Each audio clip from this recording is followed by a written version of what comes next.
Lisons la Bible ensemble. Jésus entre à Jérusalem. Matthieu chapitre 21.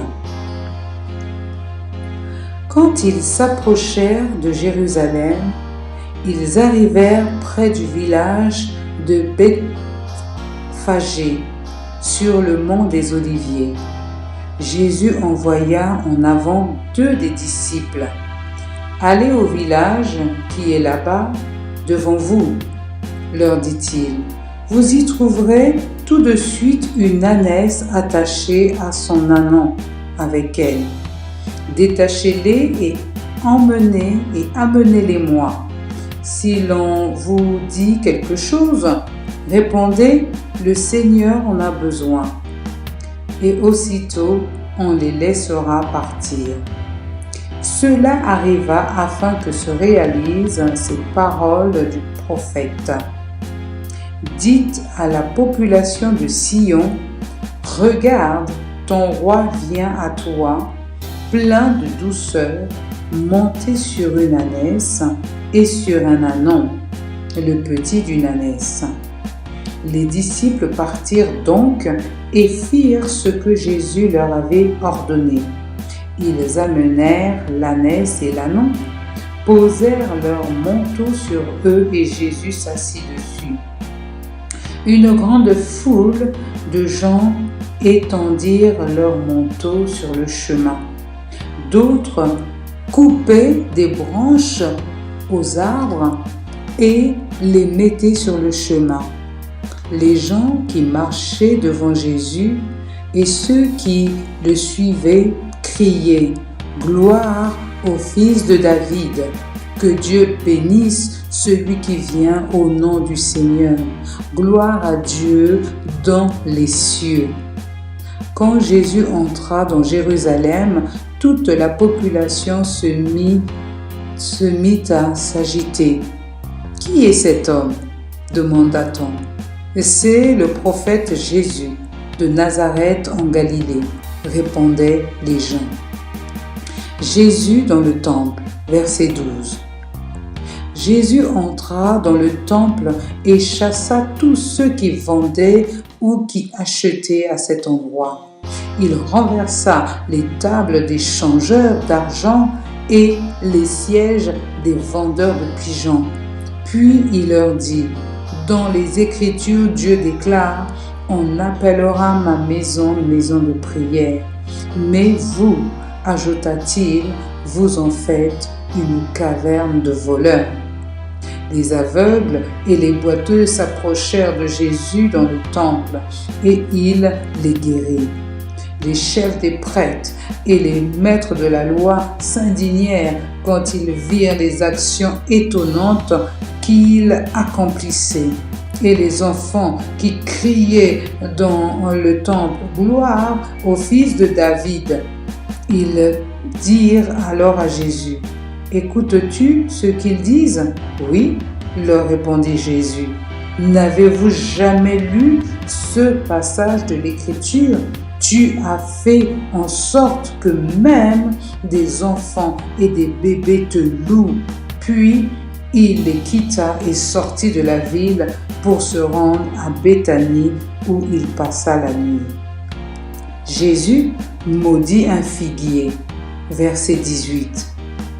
Le lendemain matin, tandis qu'il revenait en ville, Jésus eut faim. Il vit un figuier au bord du chemin et s'en approcha. Mais il n'y trouva que des feuilles.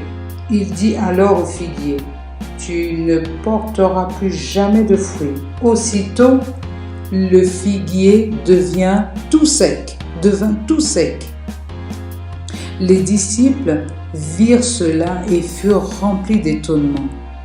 Ils demandèrent à Jésus, « Comment ce figuier est-il devenu tout sec en un instant ?» Jésus leur répondit, « Je vous le déclare, c'est la vérité. Si vous aviez de la foi et si vous ne doutez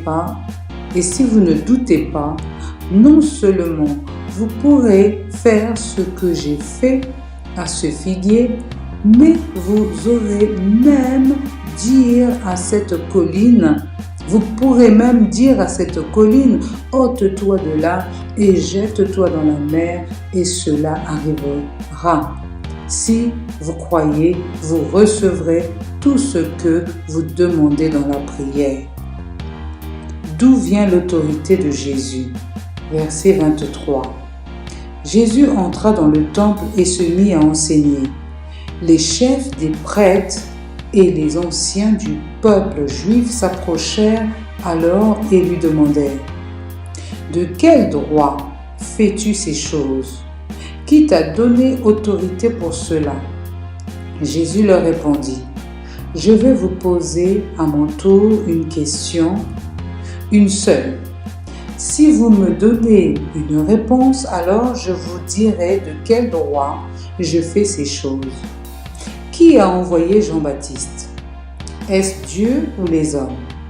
Mais ils se mirent à discuter entre eux et se dirent: si nous répondons c'est Dieu qui l'a envoyé, il nous demandera: pourquoi donc n'avez-vous pas cru en Jean? Mais si nous disons: ce sont les hommes qui l'ont envoyé, nous avons à craindre la foule, car tous pensent que Jean était un prophète. Alors ils répondirent à Jésus: nous ne savons pas. Eh bien, répliqua-t-il, moi non plus, je ne vous dirai pas de quel droit je fais ces choses. La parabole des deux fils, verset 28. Que pensez-vous de ceci? Ajouta Jésus. Un homme avait deux fils. Il s'adressa au premier et lui dit: mon enfant, va travailler aujourd'hui dans la vigne. Non, je ne veux pas, répondit-il. Mais plus tard, il changea d'idée et se rendit à la vigne. Le père adressa la même demande à l'autre fils. Celui-ci lui répondit: oui père, j'y vais. Mais il n'y alla pas. Lequel des deux fils a fait la volonté de son père? Le premier, répondirent-ils. Jésus leur dit: alors, je vous le déclare, c'est la vérité. Les collecteurs d'impôts et les prostituées vous précèdent dans le royaume des cieux. Car Jean-Baptiste est venu à vous en vous montrant le juste chemin et vous ne l'avez pas cru. Mais les collecteurs d'impôts et les prostituées l'ont cru. Et même après avoir vu cela, vous n'avez pas changé intérieurement pour croire en lui. La parabole des méchants vignerons, verset 33. Écoutez une autre parabole. Il y avait un propriétaire qui planta une vigne. Il l'entoura d'un mur, y creusa la roche pour le pressoir à raisin et bâtit une tour de garde. Ensuite, il loua la vigne à des ouvriers vignerons et partit en voyage. Quand vint le moment de récolter le raisin, il envoya ses serviteurs aux ouvriers vignerons pour recevoir sa récolte. Mais les vignerons saisirent ses serviteurs, battirent l'un, assassinèrent l'autre et tuèrent le troisième à coups de pierre. Alors le propriétaire envoya d'autres serviteurs en plus grand nombre que la première fois. Mais les vignerons les traitèrent de la même façon. Finalement, il leur envoya son fils en pensant: ils auront du respect pour mon fils. Mais quand les vignerons virent le fils, ils se dirent entre eux: voici le futur héritier. Allons, tuons-le et nous aurons sa propriété.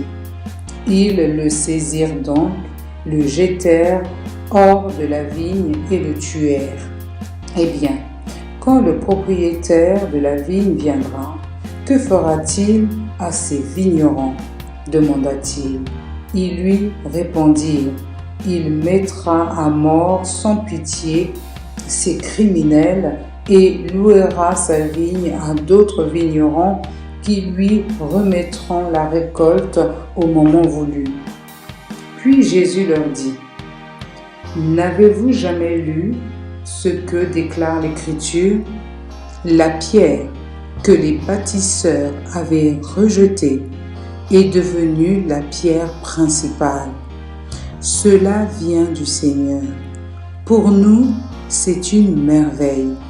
C'est pourquoi, ajouta Jésus, je vous le déclare, le royaume de Dieu vous sera enlevé pour être confié à un peuple qui en produira les fruits.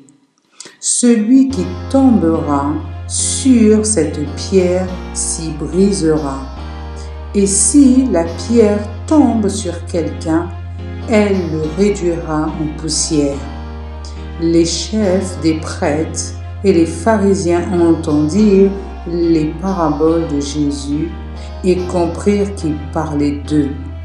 Ils cherchèrent alors un moyen de l'arrêter, mais ils eurent peur de la foule qui considérait Jésus comme un prophète.